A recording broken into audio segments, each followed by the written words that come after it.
राजसूय यज्ञ में ये था कि जब यज्ञ की पूर्णता मानी जाएगी, जब ये शंख बजेगा, शंखनाद होगा, तभी बड़े बड़े महापुरुष आए, पूरी यज्ञ हुई राजसूय यज्ञ युधिष्ठिर जी की। लेकिन पूर्णता का जो प्रतीक रखा गया था वो नहीं हुआ। तो युधिष्ठिर जी ने भगवान श्री कृष्ण से कहा, प्रभु ऐसा कौन रह गया है जो हमारी यज्ञ में अपूर्णता भी है। ब्रह्मा जी आए थे भगवान से, स्वयं भगवान विराजमान श्री कृष्णचंद्र। भगवान ने कहा अति दैन्य और गुप्त भजन करने वाला भी महापुरुष प्रसाद नहीं पाया, अगर वो पाले तो अभी यज्ञ की पूर्णता हो। तो उनका प्रभु त्रिभुवन के तो सब महर्षि ब्रह्म ऋषि पधारे, ऐसा कौन है। तो उनका आपके नगर में ही है। हमारे नगर में इतना महाभागवत रहता है बड़ा, और हम आज तक जाने नहीं। बोले जाने के आपके घर भी आता है, कौन है। तो बच्चा 155 में रोज दोना पत्तल फेंकने आते थे। अच्छा, बोले महाभागवत निरंतर नाम जप करते, हमारी आराधना कोई जानता नहीं। अपने को छुपा के दैन्य भाव से ऐसे, जाओ निमंत्रण दो उनको।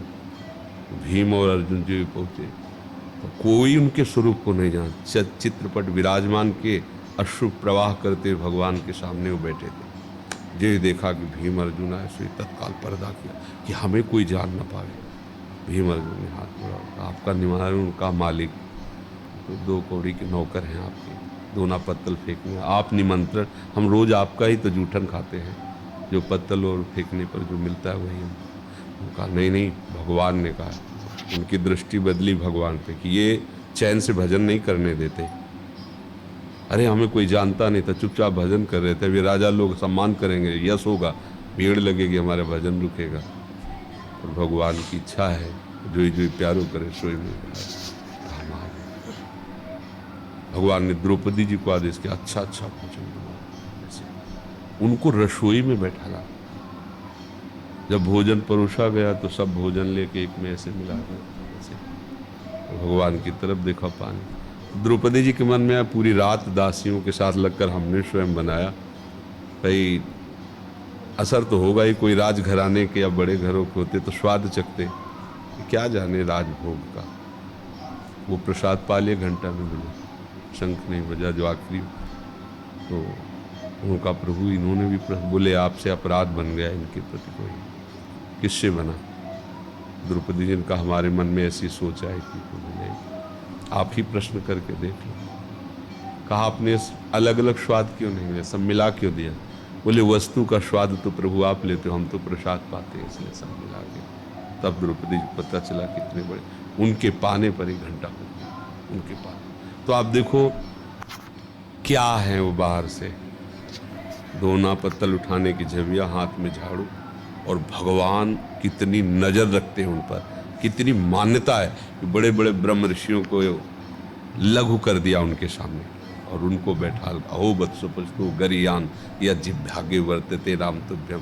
तो हम ये माने कि संसार के कार्य अलग हैं, भगवान के कार्य अलग हैं, तब तक सही भक्ति नहीं मानी जाएगी। जो भी आप कार्य कर रहे हैं, हमारे मालिक का ही कार्य ईमानदारी से करो, पूर्ण एकाग्रता पूर्वक करो, और कभी भी कोई भी ऐसी बात ना करो जो धर्म के विरुद्ध है। तो सच्ची मानो आपका हल जोतना, आपका नौकरी करना है, सब भजन बन जाएगा, सब भजन बन जाएगा।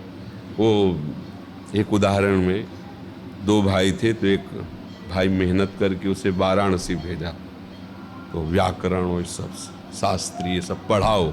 जब काशी से आया तो उसको ये था कि भाई मेरा गंवार है, मैं तो विद्वान हो जाता है ना अहंकार।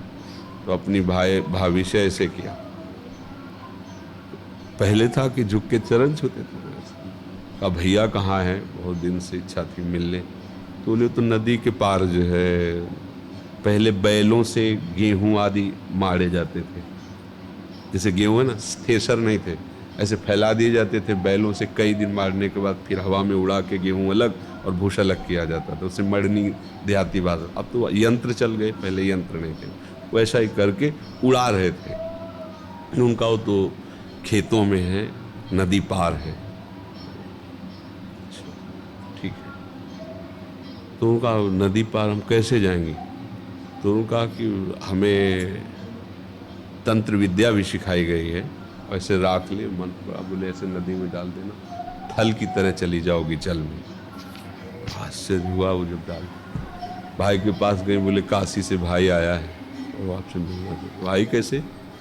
घूम के आने में तो बड़ा समय लगता। तो उनका उन्होंने राख दे दी, पर वो आने में ही ख़त्म हो गई, हम जाएं कैसे? तो उन्होंने भूसा दे दिया ऐसे, जा। वो भूस भी वही काम किया ऐसे। जब वो गए, भाई ने उनसे पूछा कि आप आई कैसे? तो उनका तुम्हारे भैया ने भूस दे दिया था। जब वो आए तो उन्होंने ऐसे किया, नमस्कार। पिता की तरह बड़ा भाई मेहनत करके उसको पढ़ाया।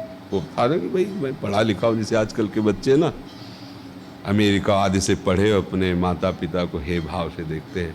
अगर कोई परिचय बतावे तो गलत ही परिचय हो, ये नहीं कहेंगे हमारा पिता है, और अन्य परिचय बताएं, क्योंकि उनको लगता है हमारी बेइज्जती हो। कहाँ हम इतने VIP, कहाँ वो बूढ़े ऐसे। भाई ने कब पढ़े आए?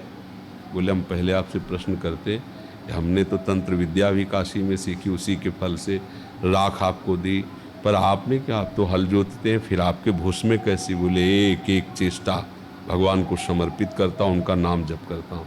जो तुम पढ़ के आए, मुझे बिना पढ़े सब समझ में आ रहा है। तुम अभी अज्ञानी हो, तुम्हें बिल्कुल ज्ञान नहीं है। हम समझ रहे थे कि तुम वास्तविक पढ़ाई पढ़ रहे हो, नहीं। उनका आप ये कैसे कह सकते हैं कि हम अज्ञानी? आप बोलो किस शास्त्र की बात? बोले हम सीधी बात बताते हैं, विद्या विनयम ददाति। तुम्हारा विनय ही नष्ट हो गया, तुम ऐसे कर रहे हो। पहला ही लक्षण दिखाई दे रहा है, विद्या विनयम ददाति। जो विद्वान होता है, पढ़ा लिखा, वो दैन्य होता है। तुम में वो है नहीं, तो क्या पढ़ाई तुमने पढ़ी? और दूसरी बात, जो जितना वजनील होता है वो झुकता है।